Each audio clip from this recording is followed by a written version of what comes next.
Okay, so pada malam ni kita akan sambung lagi untuk kelas kita, iaitu kita akan tengok mengenai kita stop minggu lepas berkenaan dengan matematik pengguna, iaitu insurans dan pelaburan, di mana kredit dan hutang. So jadi hari tu kita stop, semua dapat tak untuk soalan B, betul? Kita tak sempat lagi nak habiskan untuk jawab berkenaan dengan nombor 9B. Betul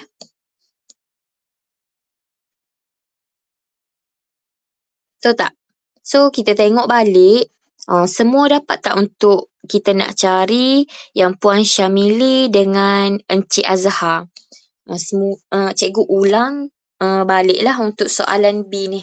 Sebab hari tu kita stop, kita tak sempat habiskan untuk soalan tu.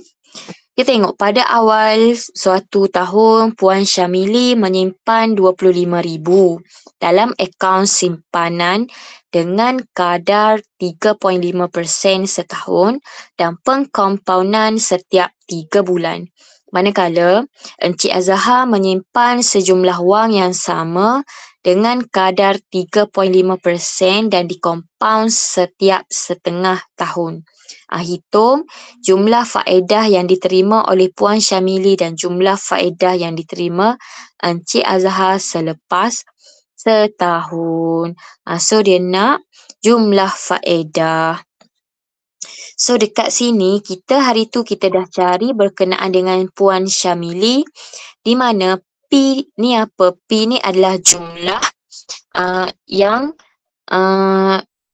penyimpanan. Puan Syamili dia simpan 25,000. So R ni adalah rate lah, kadar 3.5%. So kita dah tukar hari tu. Kita dah tukar, dah jadi 0.035. T ni apa? Tempoh penyimpanan selama 1 tahun. So, dalam kalau soalan ada melibatkan pengkompaunan, maka kita bagaimana nak cari faedah compound, iaitu mula-mula kita kena cari MV, iaitu nilai matched value. Di mana ni adalah formulanya, iaitu MV sama dengan P darab 1 tambah R per N darab kuasa N darab T. Di mana N ni apa? N ni adalah formula.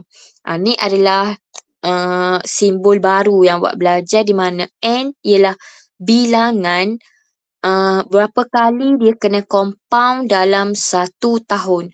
Macam untuk Puan Syamili, dia cakap dia kena compound setiap 3 bulan. So maknanya setiap 3 bulan kena compound sekali. Jadi kita dah buat pengiraan hari tu. Untuk Puan Syamili dia kena compound sebanyak 4 kali. So dalam setahun tu kita ada 12 bulan. So dia kena compound setiap 3 bulan. Nak kira 12 bahagi 3. So hari tu kita dah dapat faedah compound Puan Syamili adalah RM886.55. So hari ni kita cari pula untuk Encik Azhar. Cikgu tulis dekat bawah ni dulu. Kita cari untuk Encik Azhar. Okay, so sama untuk dapatkan jumlah faedah yang Encik Azhar, kita kena cari nilai matched value, nilai matang dahulu. Sebab kenapa? Dalam nilai matang tu dah termasuk untuk jumlah faedah. So maka formulanya adalah P 1 tambah R per N tutup kurungan N darab dengan T. Di mana sama juga P untuk Encik Azhar pun iaitu 25,000. So 1 tambah R pun sama. Dia menggunakan rate-nya pun 3.5%.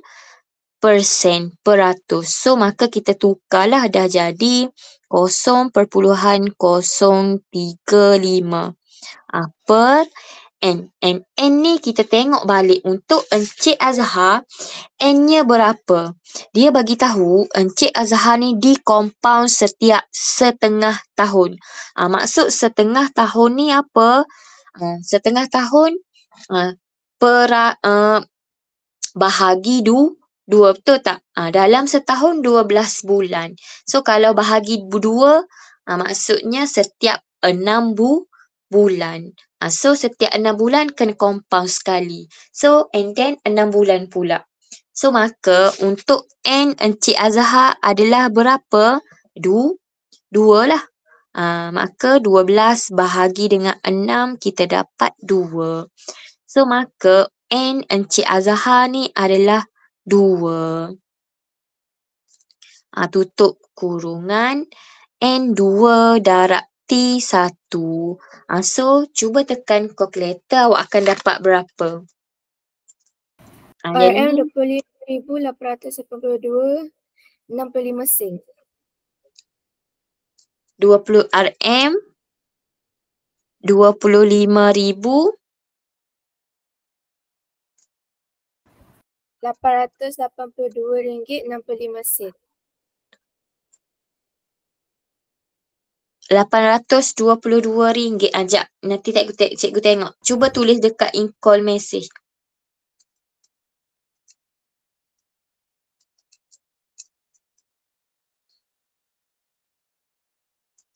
So awak dapat 25,882 66 sen. Betul? Ni. Semua dapat tak ni? So ni adalah untuk nilai matched value untuk Encik Azhar. So nak cari faedah compoundnya adalah macam mana? So faedah compound, faedah. Maka nilai NV kita akan tolak dengan nilai P. So 25,882 ringgit 60 sen tolaklah dengan 25,000. So awak akan dapat RM 882 ringgit 66 sen. Yes, 882 ringgit 66 sen.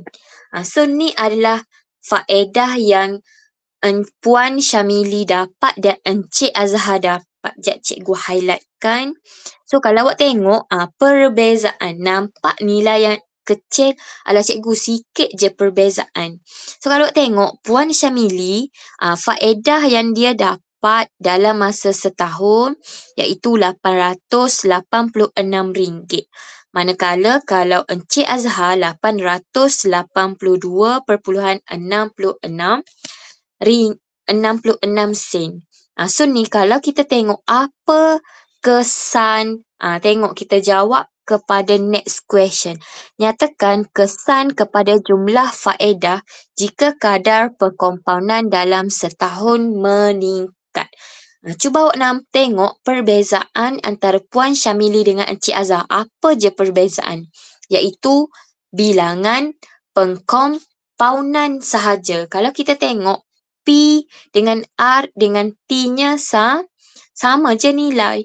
So, nilai bilangan compound. Kalau kita tengok Puan Syamili, dia kena compound 4 kali setahun. Manakala Encik Azhar, dia kena compound 2 kali setahun. Jadi, apa yang kita boleh buat kesan? Kesannya adalah jika jumlah faedah ataupun jika kadar perkompoundan meningkat, maka jumlah faedah yang diterima akan lebih tinggi. Betul tak? Betul tak dengan kesimpulan yang kita boleh buat tu? Betul cikgu. Yes, betul.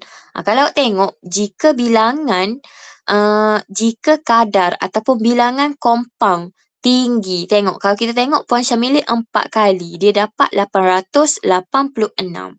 So maka kesimpulan yang kita boleh buat adalah jumlah faedah Cikgu tulis dekat sini Jumlah faedah yang diterima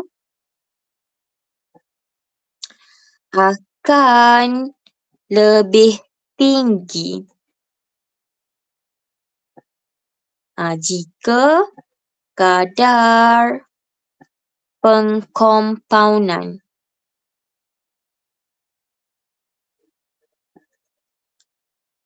dalam setahun meningkat. Cikgu tulis meningkat. So maknanya jadi semakin banyak kita kena compound dalam masa setahun, maka semakin banyaklah nilai faedah yang kita dah dapat. So semua bolehlah dapatkan jawapan ni. Okey. Ada apa-apa soalan nak tanya melibatkan bahagian untuk soalan B ni? Encik Puan Syamili dengan Encik Azhar? Tak ada So mari kita tengok kepada next soalan berikutnya. Kita tengok C, Encik Kisavan pula. So mari kita tengok untuk Encik Kisavan menyimpan 22,000 dalam akaun simpanan tetap di sebuah bank dengan kadar faedah 5% setahun, iaitu 5% setahun. So dia cakap setelah N tahun, maksudnya setelah beberapa tahun, kita tak tahu nilainya, dia ingin membeli sebuah rumah dan mengeluarkan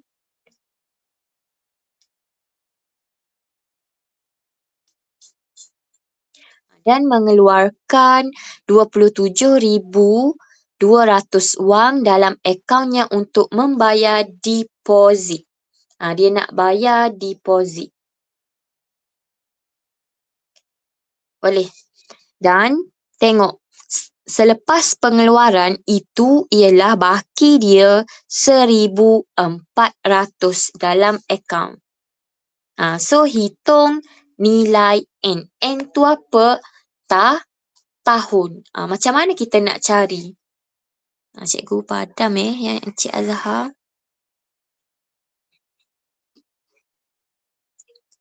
Faham tak soalan dia?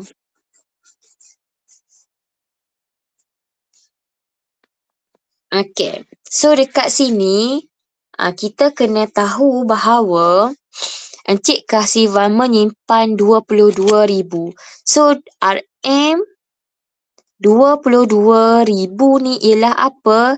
Iaitu nilai prinsipal. So kadar faedah. So maknanya 5% ni ialah R, rate. So kita kena tahu T. Dalam masa beberapa tahun kita tak tahu. So N tahun. So T tu kita jadikan N lah. Kita tak tahu. Tapi so apa kaitan dengan keluarkan 27,000 and then ada baki ni? So kita boleh tahu apa? Jumlah wang selepas dia menyimpan. Betul tak? Dia simpan 22,000 and then dia keluarkan 27,000. Nampak tak? Ada pertambahan wang. Dia simpan asalnya RM22,000 RM22,000 je. Lepas tu dia keluarkan 27,200 ni untuk bayar deposit rumah dia nak beli. And then lepas dia keluarkan lagi, ada lagi baki. So kita boleh tahu tak nilai jumlah wang dia yang ada selepas dia membuat penyimpanan. Rasa-rasa berapa?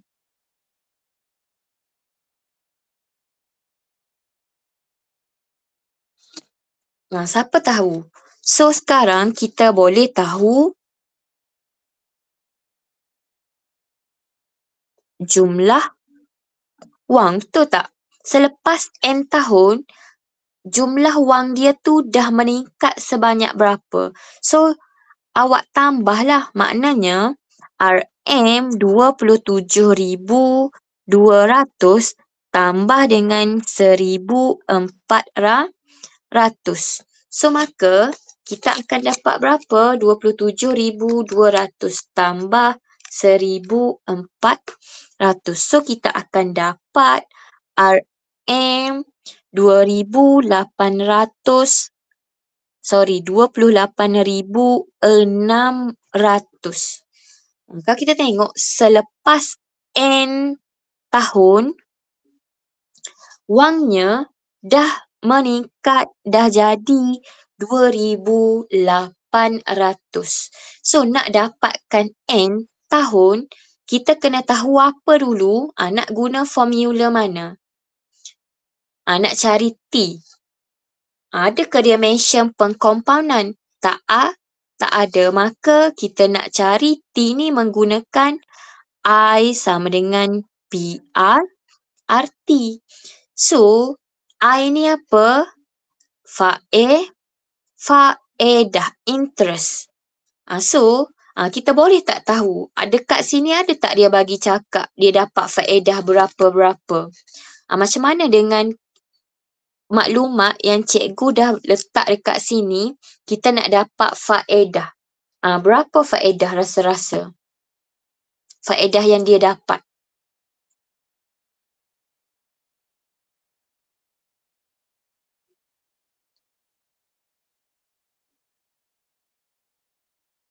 Ada tahu tak? Nak dapat faedah macam mana? Jumlah wang ataupun nilai jumlah wang ni apa sebenarnya?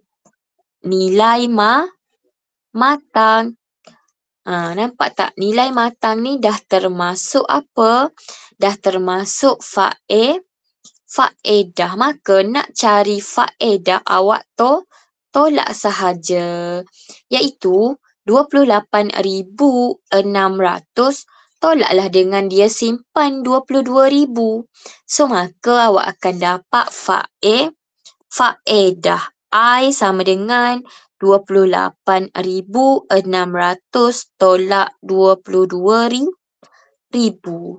So, maka awak akan dapat berapa? RM 6,600. So, 6,600 ni apa? Jumlah faedah. Dia simpan selama kita tak tahu. Dengan rate 5% setahun, dengan dia simpan selama N tahun, dia dapat faedah sebanyak 6,600. So, maka nak cari T ialah masukkan ke dalam formula faedah. So, 6,600 sama dengan P. P ni yang mana? 22,000. So, R 5/100. So, T ni apa? N. So, dapat tak?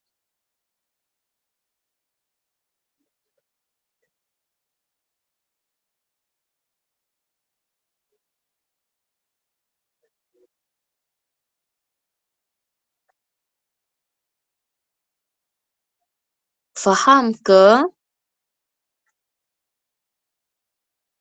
So, 6,600 sama dengan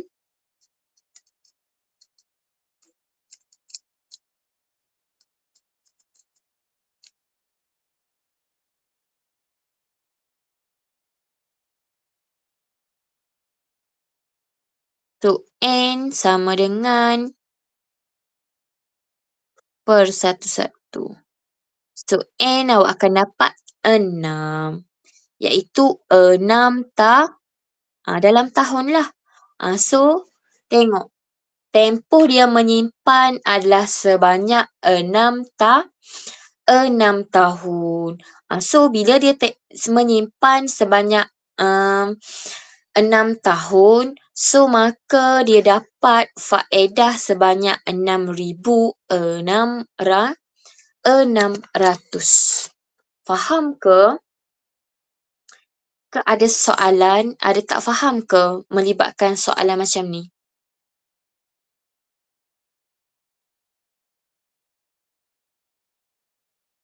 Yes, 6. 6 tahun. First, macam mana? Awak kena cari dulu jumlah faedah yang dia dapat. So, menerusi ayat panjang-panjang ni kita tukar kepada ayat matematik lah. So, mari kita tengok kepada next soalan berikutnya. Di mana nyatakan 2 kekurangan kad kredit. Ni dia nak kekurangan. Kad kredit ni kita ada kebaikan dengan keburukan. So, apa kekurangan kad kredit ni? Siapa boleh bagi tahu?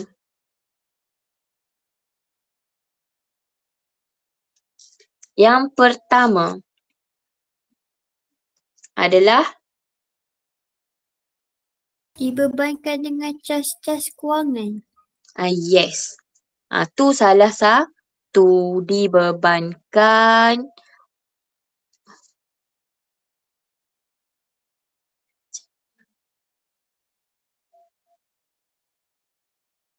dibebankan dengan cas kewangan.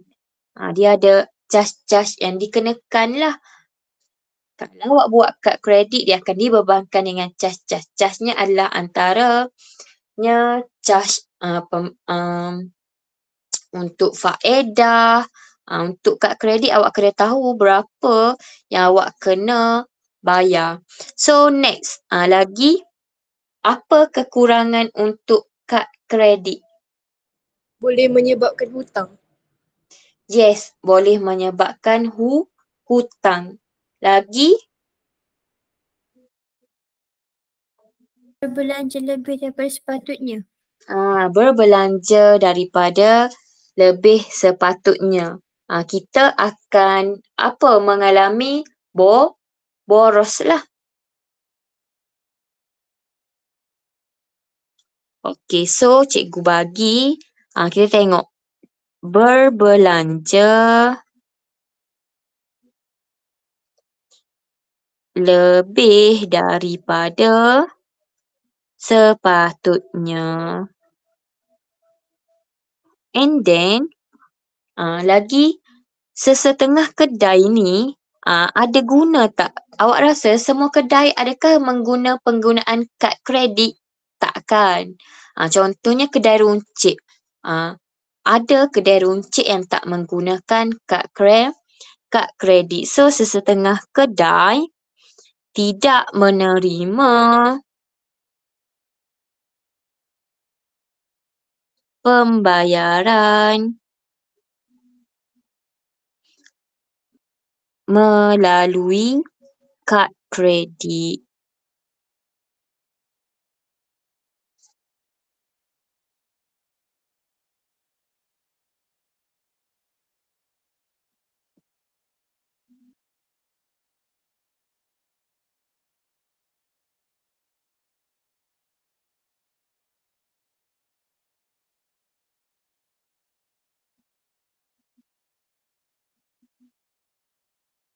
Kalau awak tengok yang pertama tu dibebankan dengan cas kewangan.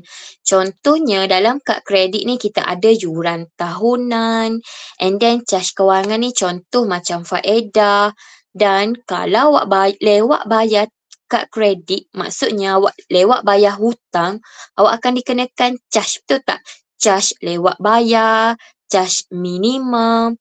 So maka ni adalah antara kekurangan kad kredit. Berbelanja lebih daripada sepatutnya.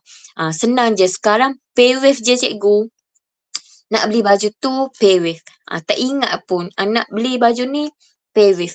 So, maka kita akan lebih kepada boros lah. Berbelanja lebih daripada sepatutnya. And sesetengah kedai ni tidak menerima pembayaran melalui kad kredit. Tak semua kedai buat kad kredit. So, kalau macam awak pergi mall, sekarang semua guna kad kredit. Tapi kalau macam contoh kita nak pergi kedai runcit je. So, tak semua kedai ni menerima pembayaran melalui kad kredit. Okay, so mari kita tengok untuk A2. Hitung bayaran minimum yang perlu dibayar jika penyata kad kredit menunjukkan baki tertunggak sebanyak RM6,250. So ingat, cikgu pernah bagi tahu hari tu bahawa, cikgu back. Kita tengok hari tu, ni adalah antara baki tunggakan kad kredit. Cikgu recall balik, kita imbas balik, kita tengok. Nampak tak dekat skrin cikgu ke masih dalam okay. So kalau awak tengok, kalau awak bayar habis tunggakan kad kredit, tiada charge yang akan dikenakan. Sekiranya awak hanya bayar, contoh ada tunggakan bayar minimum. Minimum ni berapa? Ingat, 5% atau minimum 50. So bila awak hanya bayar minimum, so baki selepas bayaran minimum hanya dikenakan charge kewangan 15 sehingga 18%. Dan sekiranya tidak membayar langsung, so awak akan dikenakan charge kewangan and then charge lewat bayar. Yang ni yang dikatakan awak akan dikenakan ataupun dibebankan dengan charge-charge kewangan. Tengok, kena bayar charge minimum, charge lewat bayar. So ingatlah, kalau untuk bayar minimum 5% ataupun sekurang-kurangnya 50. So berbalik kepada soalan kita tadi, kita nak hitung bayaran minimum. So maka macam mana? Ingatlah, bayaran minimum 5%. So 5% lah daripada baki tertunggak, iaitu RM6,250. So maka bayaran minimum awak dapat berapa? RM312.5 Yes, so RM312.5 ke 50 sen? 50 sen. Yes. So ni. So sekiranya awak ada baki tertunggak sebanyak 6,250. So bayaran minimum sekurang-kurangnya bayaran minimum RM312.50. So kalau awak macam, alamak tak adalah 312, awak boleh bayar RM50. Yang ni bila dia hitung, awak kena ikutlah 5%. Okey. So mari kita tengok untuk B.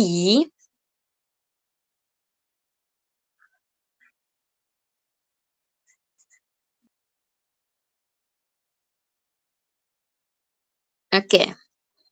So B ni adalah James ingin membeli sebuah skuter elektrik seperti yang ditunjukkan dalam risalah di bawah. So ni adalah, kalau awak tengok, dapatkan sekarang dengan harga istimewa. Kalau kita bayar tunai, harga skuter ni adalah RM1,800. Sekiranya kita membuat insurans, so maknanya kita bayar setiap bulan lah insurans dengan kad kredit, iaitu dia bagi tawaran adalah RM165 darab dengan 12 bulan. Maknanya kita kena lansaikan dalam masa 1 tahun lah. Maknanya kita kena bayar setiap bulan RM165. So dalam masa 12 bulan dah boleh, dah lansai lah hutang kita. So kalau kita bayar tunai RM1,800 je. So dekat sini soalannya, hitung kadar faedah yang dikenakan ke atas penggunaan kad kredit untuk membeli skuter itu. So maka kadar faedah yang dikenakan, berapa dia ambil ke atas penggunaan kad kredit. Macam mana nak cari ni? Macam mana nak kira ni cikgu? Nak kira, awak kena tengok. Kalau tunai, Maknanya kalau kita bayar cash, harga skuter RM1,800 je. Kalau kita bayar kad kredit, maksudnya hutang lah. Kalau kita hutang, berapa jumlah dia dalam 12? Maknanya awak kena cari dulu. RM165 darab 12. Berapa jadi harga skuter tu? 1980. RM1,980. So maka awak akan tengok perbezaan harga. Berapa charge dikenakan. So awak tolak lah. So nak tahu faedah dikenakan ke atas penggunaan iaitu RM1,980 ni tolak RM1,800. So maka perbezaannya adalah sebanyak berapa? 180, betul tak? Betul. 180. So ni charge yang dikenakan, maknanya bunga lah kalau bahasa mudah. So dikenakan 180. So nak cari kadar faedah ni, bila ada perkataan kadar mesti dalam peratus. So maka ni lah faedah yang dikenakan 180. Maka nak cari kadar faedah adalah 180 per dengan berapa? 1,800 harga kalau cash tunai. So awak akan dapat berapa? 18%. 18.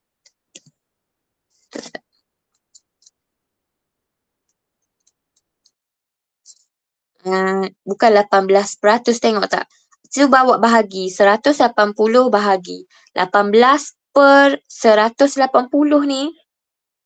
Awak akan dapat 1/10. Bila 1/10 darab 100% lah. Awak akan dapat 10%. Dapat tak 10%? Darab dengan 100. So awak akan dapat 10%. So kadar yang dikenakan adalah 10% dalam setahun tu lah. Boleh? Bukan 18%, 18/180. So awak akan dapat 1/10 darab 100. Bila nak dalam, ya?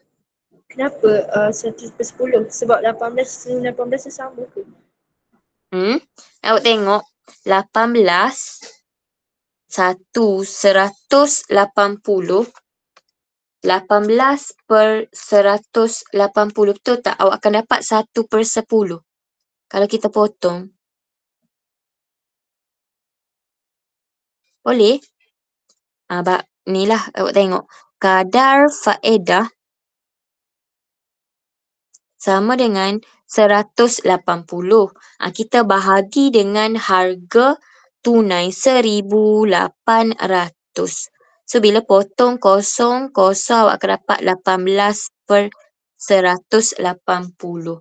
And then nak kadar, kita nak dalam peratus. Mesti kita kena darab 100%. So 18 1 180 10. So 1 darab 100, 100 bahagi 10, 10%. So awak akan dapat 10%. Boleh?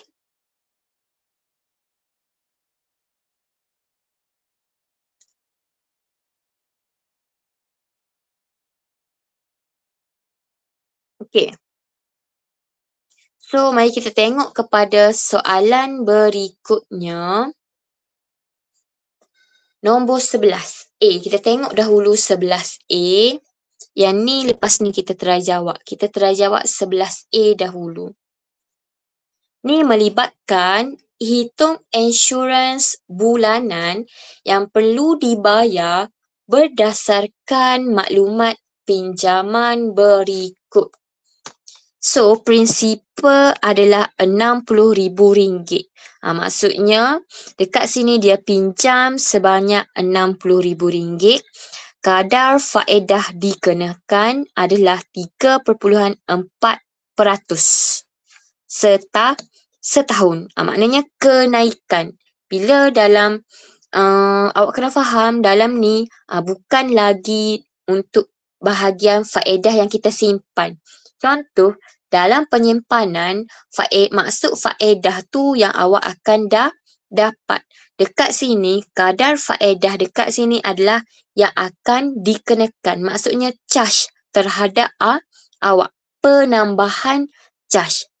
So sebab tu dekat sini, bila awak beli secara insurans, kadar faedah charge tambahan yang dikenakan adalah sebanyak 180. Dia naik. Bila awak beli insurans tak akan dikenakan charge, betul tak? Takkanlah dia nak bahagi senang-senang je. Kalau kita beli cash, kita dapat 1,800. Kalau kita insurans, harga bagi skuter ni dah jadi 1,980. So maka sebab tu kita tolak 180 ni charge yang dikenakan, iaitu faedah yang dikenakan lah. So sama juga dengan soalan ni. Kita nak bila dia berhutang buat pinjaman RM60,000. So kadar faedah adalah 3.4% setahun. Dikenakan dalam setahun ni charge dia. So tempoh bayaran balik adalah 10,000 pula dah. 10 tahun. Maknanya bila kita buat pinjaman RM60,000, kita kena lansaikan dalam masa 10 tahun. Tetapi adakah 60,000 ni je yang kita bayar? Bila melibatkan kadar faedah, maknanya jumlah bayaran balik awak tu bertambah.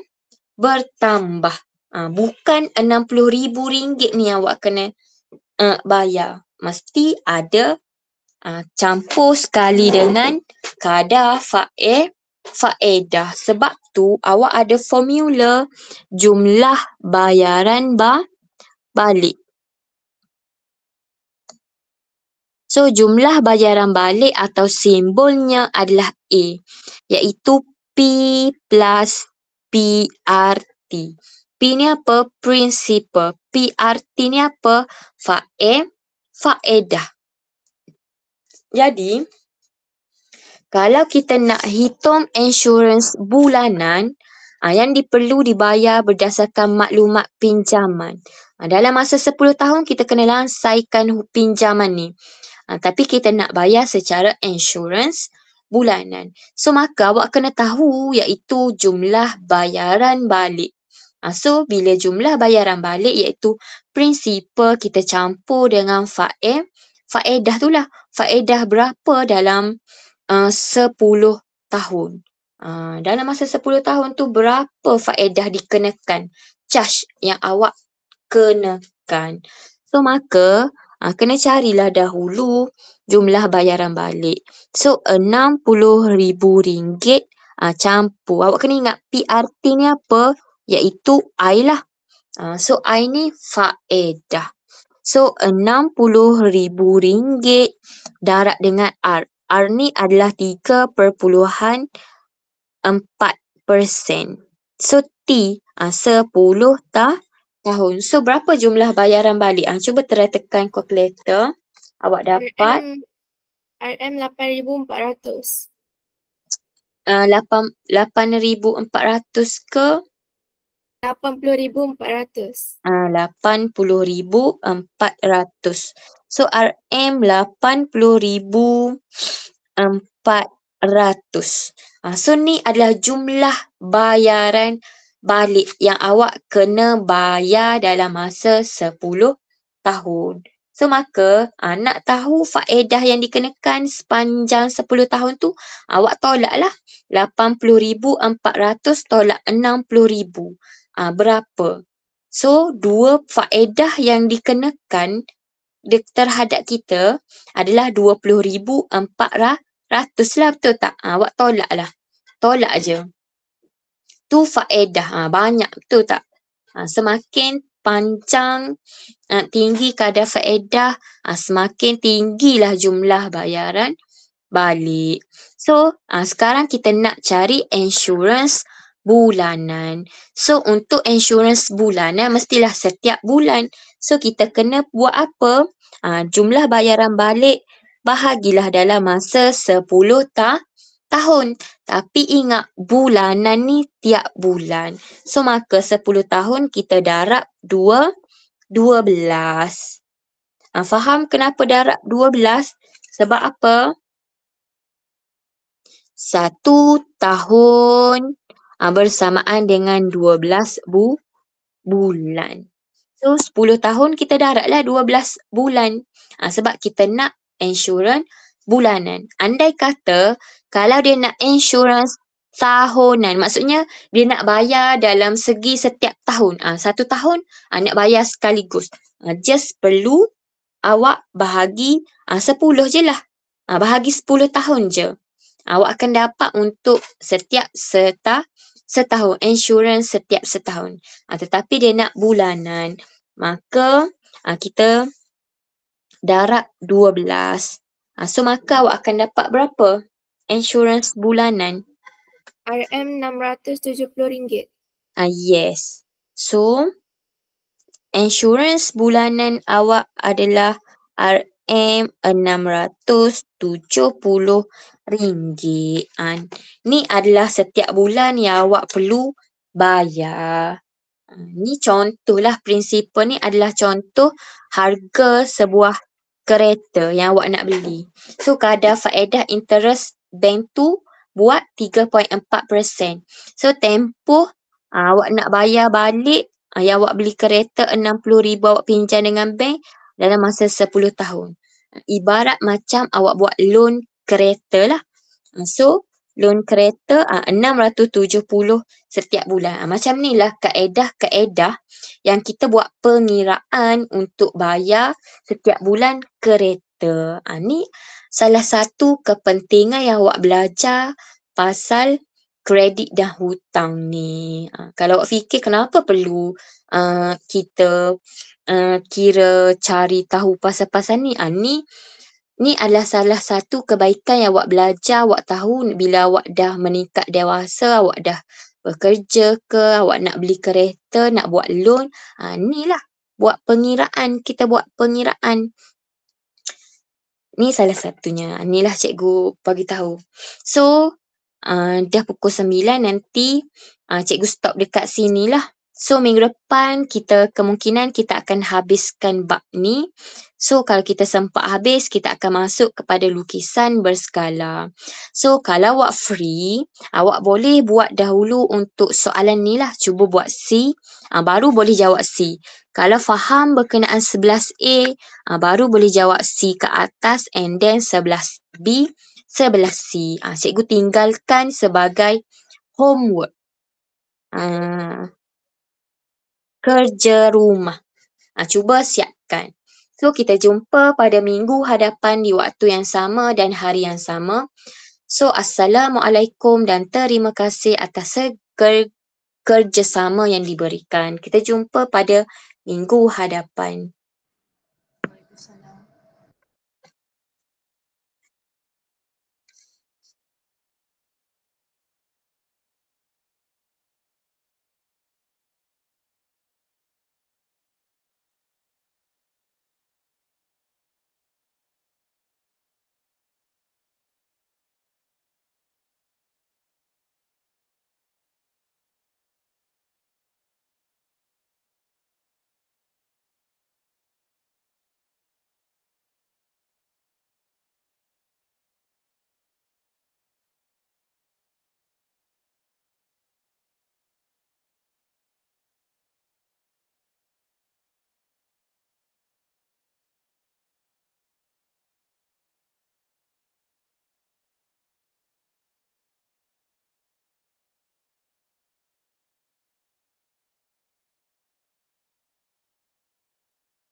Okay, Assalamualaikum warahmatullahi ta'ala wabarakatuh. Selamat datang kepada para pelajar tingkatan 3. Pada malam ini kita akan membincangkan topik mata pelajaran sains sambungan kepada minggu yang lepas. Right. Saya uploadkan bahan yang kita bincang pada minggu lepas. Okey. Alright, kalau saya tak silap, pada minggu lepas kita telah selesai menjawab soalan bahagian A. Okey, soalan bahagian A kita dah selesai menjawabnya. Okay, so kita akan menjawab untuk bahagian B. Okay, saya harap pelajar-pelajar boleh buka nota daripada sama ada buku di sekolah ataupun nota-nota yang lain lah yang mungkin yang saya bagi pun mungkin awak boleh buka tengok kan. Tapi saya rasa nota untuk form 3 yang saya dapat ini adalah sangat ringkas. Lebih kepada berbentuk ilustrasi, betul tak? Okey, kita pergi pada bahagian B. Arahan, jawab semua soalan. Okey, jawab semua soalan. Okey, tandakan right pada... Okey, semua sudah bersedia? Sudah bersedia? Okey, saya ucapkan selamat datang pada para pelajar yang ada pada malam ini. Terima kasih. Okey, saya nampak macam, saya dah upload kan ya. Awak dah nampak ya, soalan, tandakan right pada pernyataan yang betul dan pangkah pada pernyataan yang salah tentang sejarah penemuan radioaktif, keradioaktifan. Wilhelm Röntgen menjadi orang yang pertama menemukan keradioaktifan. Betul atau salah?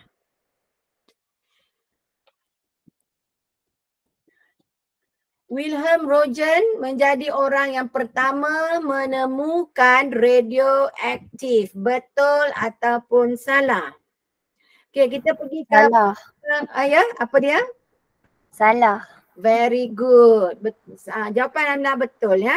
Maknanya Wilhelm Röntgen menjadi orang pertama menemukan keradioaktifan itu jawapan dia salah. So awak pangkah ya. Pangkah kat sini. Yang pertama ni pangkah. Okay. So yang kedua. Marie dan Pierre Curie berjaya mengekstrakkan unsur radioaktif iaitu polonium dan radium daripada biji uranium. Betul atau salah? Betul. Okay, bagus. Jawapan anda sangat bagus. Very good. Okay. So, kita pergi pada nombor 1B. Rajah di bawah menunjukkan 3 jenis sinaran radioaktif yang berlabel A, B dan C. Dan, namakan sinaran radioaktif A dan C. A apa?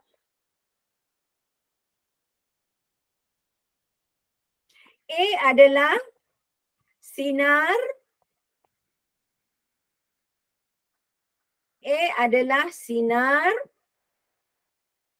dan C adalah sinar apa? Okey. Untuk A, sinar ini tertarik kepada cas positif. Ada tak macam elektrik kat situ kan? Cas positif dan untuk C adalah tertarik kepada cas negatif.